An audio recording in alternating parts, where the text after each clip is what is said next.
Ouvre notre entendement spirituel. Ouvre nos yeux, Seigneur, afin que nous puissions contempler tes merveilles. Mon Dieu, mon roi, bénis tes enfants qui sont présents. Souviens-toi de ton humble serviteur, notre cher pasteur. Que ta puissance l'enveloppe encore et que tes merveilles, Seigneur, se manifestent encore dans sa vie, Seigneur. Bénis mes frères et sœurs dans la foi. Bénis ta parole qui sera lue, Seigneur. Et toi, ceux, mets l'homme du côté et que tu puisses fortifier ton peuple, Seigneur, à travers ta parole. À toi l'honneur, la gloire, dans le nom de Jésus. Alors que nous prions ainsi et nous disons tous Amen. Amen. Que le Seigneur Dieu vous bénisse. Donc, sans plus tarder, nous allons continuer notre sujet sur les grandes ambitions d'une église. Amen, amen. Marc 16, le verset 15. Il est écrit, puis il leur dit, allez partout le monde et prêchez la bonne nouvelle à toute la création. Amen. Celui qui croira et qui sera baptisé sera sauvé, mais celui qui ne croira pas sera condamné. Voici les miracles qui accompagneront ceux qui auront cru en mon nom. Ils chasseront les démons, ils parleront de nouvelles langues, ils saisiront des serpents, s'ils boivent quelques breuvages mortels, ils ne leur feront point de mal. Ils imposeront les mains aux malades et les malades seront guéris. Le Seigneur, après les avoir parlé, fut enlevé au ciel et il s'assit à la droite de Dieu. Et ils s'en allèrent prêcher partout. Le Seigneur travaillait avec eux et confirmait la parole par les miracles qui l'accompagnaient. Amen, amen. Vous pouvez vous asseoir et que le Seigneur Dieu vous bénisse une fois de plus. Alors nous sommes derrière le temps. Donc nous allons rentrer vivement dans notre sujet. Parce qu'il est écrit dans la parole de Dieu, rachetez les temps car les jours sont mauvais. Et les anglophones nous ont dit que le temps c'est de l'argent. Amen, amen. Donc nous devons aller droit au but. Alors c'est une prédication que nous avons commencé depuis le samedi. Nous avons dit qu'en réalité c'est un enseignement, mais nous allons essayer de l'aborder d'une manière évangélique sur les grandes ambitions d'une église. Amen. Amen, amen. Amen. Gloire à Dieu. Alors, nous, les enfants de Dieu, nous devons savoir que dans une église locale, Dieu a placé des dons. Amen. Et ces dons fonctionnent en rapport avec l'église. En fait, la Bible dit c'est pour le perfectionnement de l'église. Mais alors, une église qui n'a pas d'ambition est une église morte. Voyez-vous, les ambitions d'une église. Une église qui n'a pas les ambitions est une église morte. Est une église stérile. Et cette église ne peut pas progresser. Amen, amen. Cette église ne peut pas aller de l'avant. Une église doit avoir des ambitions. Or, l'église, ce n'est pas le bâtiment. Mais l'église, elle est constituée des individus. Donc l'église, c'est toi, ma soeur. L'église, c'est toi, mon frère. L'église, c'est moi. L'église, c'est nous. C'est nous qui faisons cette église. Et si nous n'avons pas des ambitions, pour notre église, alors nous ne sommes pas une église. Et si notre église n'a pas des ambitions, nous n'allons pas progresser. C'est ainsi le Seigneur de Marc 16 va dire à son église, allez partout le monde, prêchez la bonne nouvelle. Annoncez la bonne nouvelle. Celui qui croira et qui sera baptisé sera sauvé.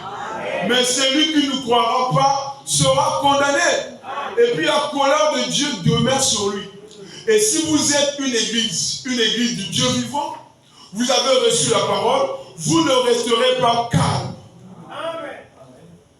Vous ferez de sorte que vous puissiez inviter une autre personne. Vous ferez de sorte que ces chaises-là ne soient pas vides. Et si aujourd'hui, pendant les cultes, nos chaises sont vides, c'est parce que nous n'avons pas accompli ou nous n'accomplissons pas ce que Jésus nous a donné comme commission. Amen, amen, amen. Jésus ne nous a pas demandé de devenir des chantres. Jésus ne nous a pas demandé d'aller construire des belles églises. Amen, amen. Quoi que cela soit bon, quoi que cela soit bien, mais ça n'a pas été la commission de Jésus. Construire de belles églises, construire des églises en immeuble ou en balcon, ça n'a pas été la commission de Jésus. La commission de Jésus disait, allez partout le monde et prêchez la bonne nouvelle. Amen, amen. Voilà la commission. Et c'était ça sa dernière commission. Parce que la première commission, il envoyait les disciples. Et en envoyant les disciples, le premier signe qu'il a donné aux disciples, c'était la guérison des malades. Parce que Dieu confirme toujours sa parole. Amen. Là où Dieu est, il y a sa parole. Amen. Là où Dieu est, il y a des miracles. Amen. Et si nous lisons au dernier verset, il est écrit au verset 20, et ils s'en allaient prêcher partout. Le Seigneur travaillait avec eux et confirmait la parole par les miracles qui l'accompagnaient. Amen, amen. Donc Dieu doit confirmer sa parole. Et il doit le confirmer par les miracles et les prodiges. Mais où sont partis les miracles aujourd'hui? Où sont partis les prodiges? Est-ce que notre Dieu a failli? Non, non, non, non, non. C'est nous qui avons failli. Et le Seigneur, par son amour, nous demande de revenir. Donc, une église qui n'a pas des ambitions est une église morte. Une église qui n'a pas des ambitions est une église stérile. Le Seigneur a dit, allez partout dans le monde, prêchez la bonne nouvelle, annoncez le roi de Dieu, gagnez les âmes, sauvez les perdus. Mais nous, regardez ce que nous faisons. Nous prenons notre temps pour critiquer les autres. Nous prenons notre temps pour les débats. Nous prenons notre temps pour les discussions vaines. Alors que le temps là, tu peux consacrer cela pour parler de quelqu'un de Jésus. Tu passes tout ton temps à regarder la télé. Mais le temps là, tu peux consacrer cela pour parler de Jésus à quelqu'un. Tu passes tout ton temps sur les réseaux sociaux. Mais le temps là, tu peux consacrer cela pour présenter quelqu'un Dieu. Voyez-vous comment nous avons failli? Et Dieu, il est en train d'attirer notre attention. Dieu veut que nous, jumelés tabernacle, nous puissions nous réveiller. Si nous sommes dans ce nombre-là, c'est parce que nous ne faisons pas la volonté de Dieu. La volonté de Dieu, c'est que si on t'invite, toi tu dois inviter une autre personne. Il y a certaines personnes qui disent, bon, moi je suis déjà à l'église, donc c'est fini pour moi. Je suis déjà prédicateur, je suis déjà chanteur, je joue peut-être au piano. Ça là, ça ne suffit pas. Dieu t'a sauvé. Mais quelle est ta pensée pour les autres? Bon, moi je suis sauvé, hein. Le reste, ce n'est pas mon affaire. Et si ils n'ont qu'à faire leur effort, ce n'est pas correct. Et ça ne va pas être de langage des chrétiens. Si tu es réellement sauvé, tu chercheras à sauver les autres. Amen, amen. Et même quand tu invites quelqu'un, tu ne peux pas rester là à dire que moi j'ai déjà invité le frère Paul, alors le frère Paul est sauvé et mon travail c'est fini. Non, non, non, non, non, non. Tu n'as pas encore compris l'évangile. Amen, amen. Si tu as invité le frère Paul et que le frère Paul est sauvé, tu dois encore chercher à inviter une autre personne. Amen. Donc tu dois aller d'une personne à une autre. Amen. Tu as invité ta voisine et elle est sauvée. Est-ce que c'est fini? Non, non, non, non. Jésus a dit, allez partout dans le monde. Au travail là où vous travaillez, est-ce que vous parlez de Jésus? À l'école là où vous enseignez, est-ce que vous parlez de Jésus? À la maison, au quartier. Voyez-vous, nous avons failli. Mais voilà la raison pour laquelle les miracles ne nous accompagnent pas. Parce qu'avant que les miracles nous accompagnent, nous devons d'abord annoncer le royaume des cieux. Nous devons d'abord prêcher la parole. Nous devons d'abord présenter la bonne nouvelle. Pensez-vous que pour un chrétien c'est bon de rester comme ça, sans penser à gagner sa soeur qui est dans la même parcelle qu'elle? Vous êtes quel genre de chrétien? Voyez-vous? Si vous êtes réellement sauvé, il y aura un feu dans votre cœur pour chercher à sauver les autres. Voilà la grande mission que Dieu a donnée à son Église. C'est d'aller chercher les âmes perdues. C'est d'aller chercher à gagner les autres. Mais toi, tu restes pour toi comme ça. Il y a un terme qui existe dans le monde. Les chanteurs l'ont chanté. Quand on était encore dans le monde, on pouvait l'entendre. On pouvait l'écouter. Ils ont dit, l'invité n'invite pas. N'est-ce pas? L'invité n'invite pas. Oui, certes. Dans les fêtes des sons, où les invités n'invitent pas. Mais dans la fête de Jésus, les invités ont le droit d'inviter. Amen, amen, amen. On t'a invité. Toi aussi, tu dois inviter. Et celui qui a été invité doit aussi inviter. Et nous allons aller comme ça jusqu'au bout. Amen, amen. Ne dis pas que moi, on m'a invité. Donc c'est le frère qui m'a invité qui doit aussi inviter les autres. Non, c'est faux. On t'a invité. Toi aussi, tu es appelé à inviter les autres. Souvenez-vous de la femme samaritaine. La femme samaritaine, lorsque elle a rencontré le maître, le Messie, elle a dit, oh, mais entre vous, les Juifs et nous, les Samaritains, il n'y a pas de relation. Mais comment tu veux me demander à boire? Jésus a commencé à lui parler. Jésus a commencé à lui relater sa vie. Et cette femme a dit que je vois que tu es un prophète. Et nous savons que quand le Messie viendra, il nous dira toutes ces choses. Et c'est un peu de revenir avec ce passage dans Jean 4. Il y a quelque chose de très important. Je prends cette fois-ci, je prends le verset 24. Jésus dit, Dieu est esprit. Et il faut que ceux qui l'adorent en esprit et en vérité. La femme lui dit, je sais que le Messie doit venir. Celui qu'on appelle le Christ. Et quand il sera venu, il nous annoncera toutes ces choses. Jésus lui dit, je le suis, moi qui te parle. Là-dessus arrivèrent ses disciples qui furent étonnés de ce qu'il parlait avec une femme. Toutefois, aucun ne dit que demandes-tu? Ou de quoi parles-tu avec elle?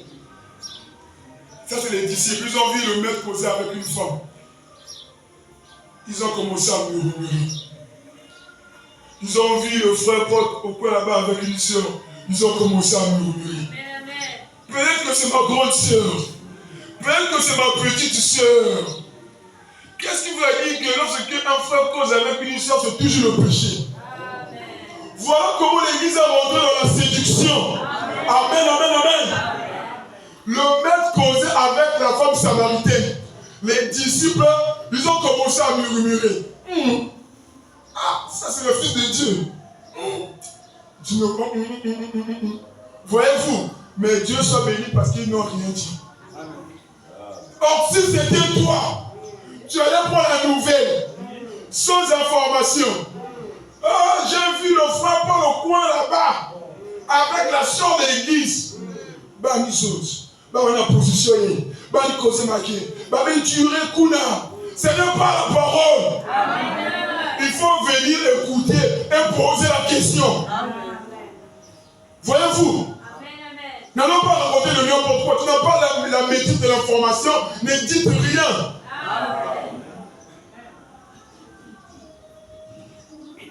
Ne disons rien si on ne maîtrise rien. Alors la femme ayant laissé sa cruche, s'en alla dans la ville et dit aux gens. Voyez-vous, cette femme a rencontré la parole de Dieu. Elle a fait quoi? Elle a été touchée par la parole. Elle a été touchée par l'évangile. La Bible dit qu'elle a laissé sa cruche. Autrement dit, elle a abandonné sa vie. Elle a abandonné sa vie de suivre. Elle a abandonné sa vie du péché. Et elle est allée annoncer la bonne nouvelle aux autres. Mais toi, apparemment, tu es sauvé. Apparemment, tu as pris le message. Pour toi, le message, c'est la vérité. Mais qu'est-ce que tu fais avec le message de Christ? Alors la femme ayant laissé sa cruche, s'en alla dans la ville et dit aux gens, venez voir un homme qui m'a dit tout ce que je fais. Ne serait point le Messie? Venez voir un homme qui m'a dit tout ce que je fais. J'étais malade. Venez voir cet homme qui m'a guéri. N'est-ce pas lui le guérisseur? J'étais un pécheur. Venez voir, il a transformé ma vie. C'est pas lui le sauveur. Mais nous, qu'est-ce que nous faisons? Dieu t'a sauvé. Mais tu restes calme comme ça. Non. Si Dieu t'a sauvé, le prophète dit qu'il y a quelque chose qui sera en toi, qui te poussera de parler des autres de Jésus. Voyez-vous que comment tous nous sommes coupables? Depuis que tu as pris le message, depuis que moi j'ai pris le message, nous avons gagné combien des âmes? Et si tu n'as pas encore gagné des âmes, ta place se trouve au hôtel. Ta place se trouve à l'hôtel ici. Parce que tu es coupable. Tu es stérile. Tu ne mets pas au monde. Depuis que tu as pris le message, tu n'as pas encore gagné une âme. C'est grave pour les chrétiens. Un chrétien converti va annoncer la parole de Dieu aux autres. Un chrétien qui est sauvé cherchera à sauver les autres. On continue. Il sortit de la ville et il vint vers lui. Voyez-vous, elle était elle-même. Et cette fois-ci maintenant, il y a maintenant la foule. Mais est-ce que c'est Jésus qui a amené la foule vers lui? Non. Est-ce que c'est le pasteur Marcel qui va remplir ces chaises-là? Non, c'est nous les brebis. Quand nous venons ici à la parole, qu'est-ce que nous devons faire? Nous devons aller chercher les autres pour venir écouter la même parole. Amen. Je ne sais pas si vous comprenez. Amen. Il y a certaines choses, le pasteur n'a plus le temps de le dire, de le faire voudrait dire. Non, on doit se dire les vérités. Il y a certaines choses, le pasteur, il est là, cherchant l'inspiration pour venir nous prêcher. Mais le reste, c'est à nous, l'Église, de le faire. Amen.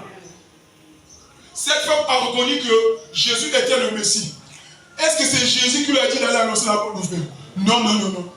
D'elle-même, elle a reconnu que Jésus était le Messie. Elle est allée annoncer la bonne nouvelle. Elle est allée informer ses parents. Venez voir, je vis un homme qui m'a dit tout ce que je fais. N'est-ce pas le Messie? Mais toi tu dis que le message est vrai. Ta maman est une païenne. Tu dis que le message est vrai. Tes enfants sont des païens. Tu dis que le message est vrai. La moitié de ta famille ne prie pas. Et puis tu es pourtant à l'aise. Ce n'est pas correct. Amen. Et tu es coupable devant les yeux de Dieu. J'ai envie de dire, d'abord lisons le prophète qui lit. Frère, dans la brochure, un prophète qui rougit donc. Nous allons continuer avec ce passage. Ce passage est vraiment inspirant. Écoutons le prophète. Et vous, combien d'âmes avez-vous gagné depuis que vous êtes en Christ? Vous voyez, c'est la question que le prophète nous pose. Mon frère, montre. Je vais attirer l'attention de l'église. Et vous, combien d'âmes avez-vous gagné depuis que vous êtes en Christ? C'est la question que je te pose, mon frère. C'est la question que je te rétorque, ma soeur. Depuis que vous dites chrétien, combien de âmes vous avez gagné pour Christ? Il est votre sauveur, non? Il est votre Seigneur. Mais combien de âmes vous avez gagné pour lui? Combien de personnes vous avez gagné pour lui? Au contraire, comme je parlais à une soeur, quelque part, je l'ai vu, on s'est vu en route, et j'ai dit, mais ma soeur, tu te fais rare à l'église. C'est une soeur qui fréquente l'église. Et elle avait encore sa copine, disons une soeur. Mais j'ai dit, tu ne peux pas inviter ta soeur là. C'est la soeur en Christ, c'est la soeur en Christ qui dit que, il y a un Dieu, elle dit, oui, c'est un Dieu. Vous voyez? Donc vous voyez de croire, vous limitez Dieu. Donc quand tu te dis que ma soeur là qui vit avec moi dans la même maison, même si vous l'invitez, elle dit, avec oui, c'est un Dieu. Mais non! Si vous avez de telles pensées, elle ne va pas venir. Vous devez croire qu'elle va venir lorsque vous allez l'inviter. Frère Paul, elle ne pourrait pas venir. Oh! Regarde-nous les chrétiens. Donc nous croyons qu'il n'y a que nous qui pouvons être sauvés. Mais avant de croire le message, vous savez combien de capoutes nous avons fait? Il y a des fois quand tu te vois avec le frère qui t'a invité, là, il dit, t'as raison. Mais aujourd'hui tu es à l'église. Mais même toi la peur des autres. Si aujourd'hui tu invites, il ne vient pas. Continue simplement. Il finira par céder. Combien de âmes avez-vous gagné depuis que vous êtes en Christ? Amen, amen. Oh, il y a un dieu dans le monde. Il y a des gens qui s'habillent la vie. Mais il y a avant de s'habiller, il y a des gens qui vont dans le monde, non? Mais vous même dans s'habiller, non? Hier aussi, les autres pouvaient dire que il y a une flaque dans le monde. Mais aujourd'hui, tu vas laisser ça. Si toi, tu as laissé ça, ça veut dire que si les autres aussi peuvent aussi les laisser. Mais pourquoi pour nous, vous limiter les autres? Donc, comme si Dieu est seulement pour vous, Dieu pourrait seulement vous délivrer, mais non pas les autres. Nous sommes coupables. Vous voyez? Vous ne savez pas ce qui attend ceux qui ne vont pas croire la parole de Dieu. Mais non, mets d'abord ta mère à la place. Si ta maman ne croyait pas le message, si ta maman ne croyait pas le message, il y a l'enfer qui l'attend. Donc vous êtes pouvoir à l'aise que ta maman puisse aller en enfer. Frère Branham, nuit et jour, priait pour ses parents. Vous connaissez l'histoire. Il faut ici même évanouir à cause de son père. Parce qu'il priait toute la nuit. Quand il dit ce n'est pas mon enfer, ce n'est pas mon affaire, ce n'est pas correct. Si réellement tu es sauvé, si réellement vous comprenez la parole, tu vas dire non. Si je laissais mon mari dans cet état-là, il ira en enfer. Si je laissais ma femme dans cet état-là, elle va aller en enfer. Si je ne parle pas de mes enfants de Jésus, ils iront en enfer. Alors je ferai le tout possible pour qu'ils puissent croire. Combien d'âmes avez-vous gagné depuis que vous êtes en Christ? Il faut madame dire, le christianisme se transmet d'une personne à une autre. Amen. Toi, la parole, c'est pour toi-même. Le message, il est bientôt. Non, le message, c'est pour nous tous. Amen. Même si nous sommes pas dans le monde. Mais le problème, c'est que nous devons aller présenter la parole. Amen. Tu as tout le temps d'aller critiquer les autres. Tu as tout le temps de faire de n'importe quoi, mais tu n'as pas le temps de parler de Jésus. Amen, amen. Alors nous devons parler de Jésus partout et à n'importe quel moment. Amen. On continue. Le christianisme se transmet d'une personne à une autre. Combien d'âmes avez-vous gagné depuis que vous êtes chrétien? Oh, en lisant ça, ça fait mal au cœur. Moi, je me sens coupable. Parce que le travail de Dieu ici, c'est que tu gagnes une âme aujourd'hui, tu dois faire gagner une âme demain, encore après-demain, tous les jours, il faut gagner des âmes. Le pasteur n'a pas de ministère. Le pasteur, on gère l'église, quand je vois l'église, comme si le pasteur a péché, il n'y a pas assez de gens, il n'y a pas... Non, c'est nous qui sommes coupables. Amen. Supposons, si nous sommes à 5, c'est une supposition, nous sommes à 5. Si moi j'invitais une personne, et que tous les 5 nous invitons, une personne, on va se retrouver à combien? 10. Première semaine. Deuxième semaine, les 10 là, on dit qu'on invite encore une personne. 10 fois 2. 20 ans. Vous voyez que c'est nous qui bloquons l'église. C'est nous. Alors, il y a ta voisine qui est dans votre parcelle. Il faut l'inviter à venir à l'église. Il y a ta mère qui est malade. Il faut l'inviter à venir à l'église. Il y a ton... Comment dirais-je? Ton mari qui a des problèmes. Il faut l'inviter à venir à l'église. Peut-être que ce sera pour lui la solution. Et il va s'accrocher.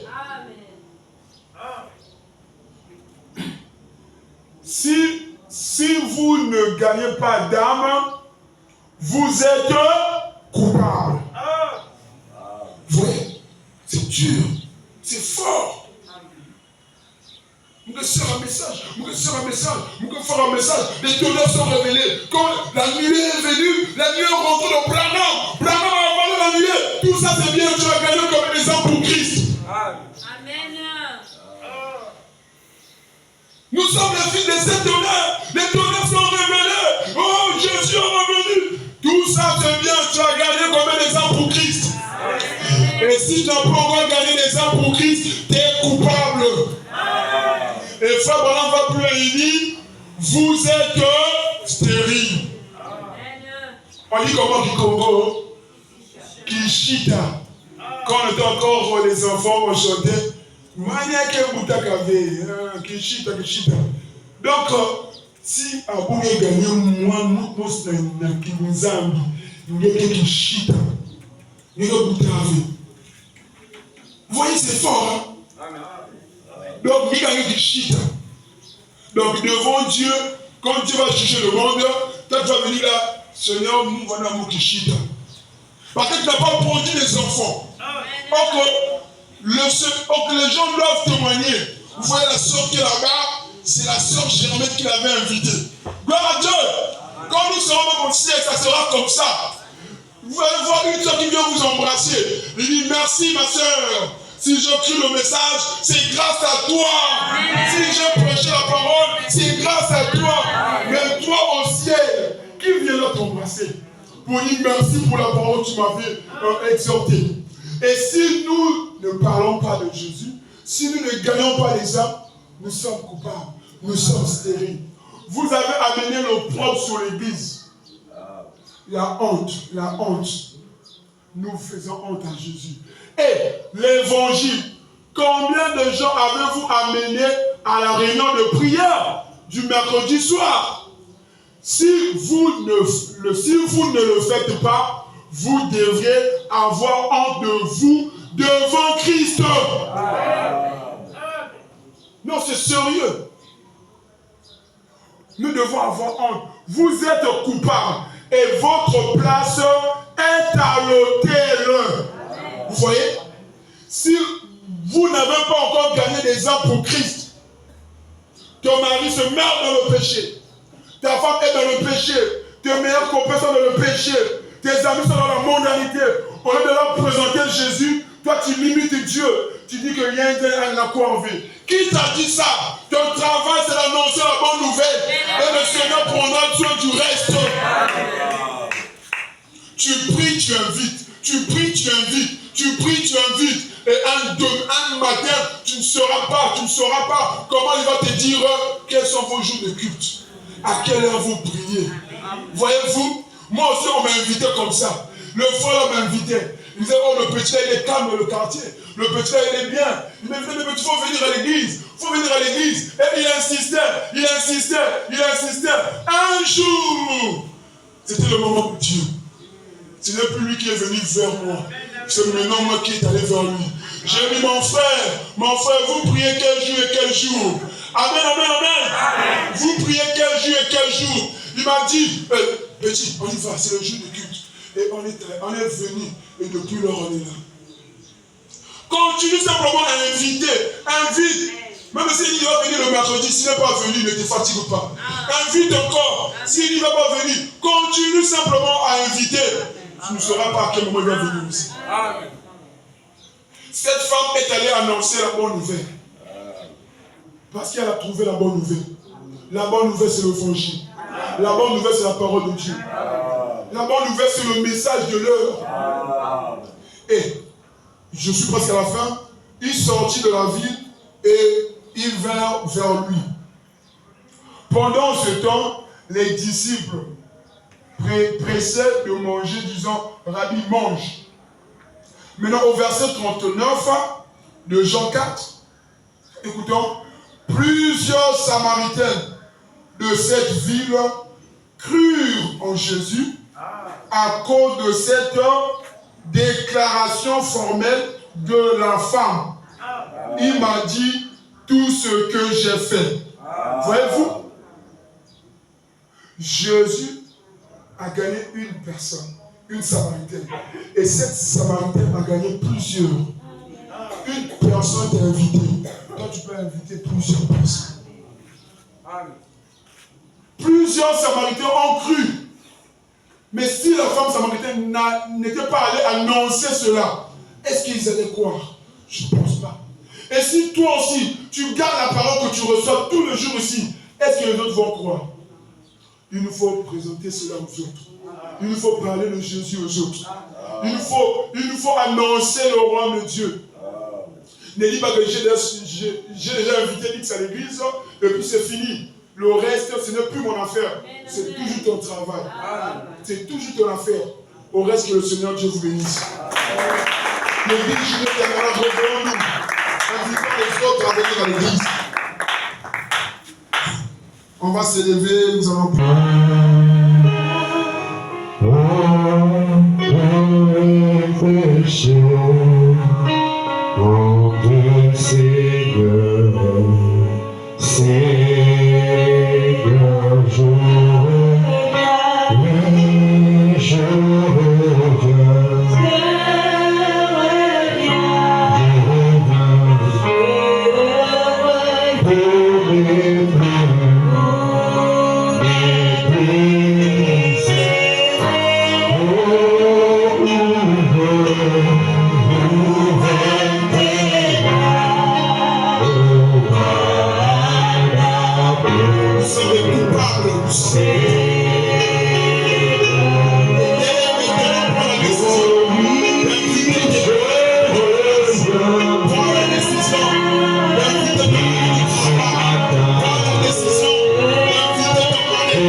sans effet. Seigneur, ce matin, tu as envoyé ton serviteur pour nous parler de ta part. Oui, Dieu les a envoyés. Comme tu l'as dit dans ta parole, allez partout le monde, faites de toutes les nations ici. En nous présentant Jésus-Christ, Père. Mais ce matin, nombreux parmi nous sommes coupables, Père. Nous n'arrivons pas à gagner les âmes pour toi. Nous n'arrivons pas à inviter, Seigneur. Oui, notre Dieu. Ce soir, ce matin, Seigneur, en sortant de ce lieu, Seigneur, nous ne voulons pas demeurer là-bas. Mais laisse que quelque chose se passe dans le cœur de nos frères et sœurs. Seigneur notre Dieu, nous voulons prendre encore ce matin une décision d'aller chercher les âmes perdues. Alors que les âmes se meurent dans leur lycée, alors que leur lycée est fini, Seigneur. Aide-nous, Père, à gagner les âmes avec toi. Accorde à mon frère ce courage, accorde à ma soeur ce courage, Seigneur. Nous te disons encore merci pour ce matin. Merci pour ta parole. Nous avons écouté. Seigneur, nous avons pris décision de pouvoir inviter et gagner les âmes pour toi. Bénis ton serviteur, cet instrument que tu as utilisé, ces jeunes qui meurent, bénis-le davantage. Ouvre-les davantage de ta présence, ouvre-les davantage du surnaturel, comme le vies de paix. Remplis-les davantage, bénis-les spécialement, Seigneur. Oh Dieu, alors qu'il a dégagé ton argent ce matin, il a besoin de ton dégager. Prie Dieu, comme des astuces les âmes, et que l'ange du Seigneur, comme pour prendre les Seigneur. Bénis cette personne qui a porté ce point par elle. Bénis notre chemin de retour. Bénis l'intimité des enfants qui sont pour ce matin. Et c'est la véritable de même ils sont encore ici pour écouter encore ton parole. Merci pour ton amour. Au nom de Jésus-Christ. Jésus le Amen. Amen. Dieu nous bénisse. Que Dieu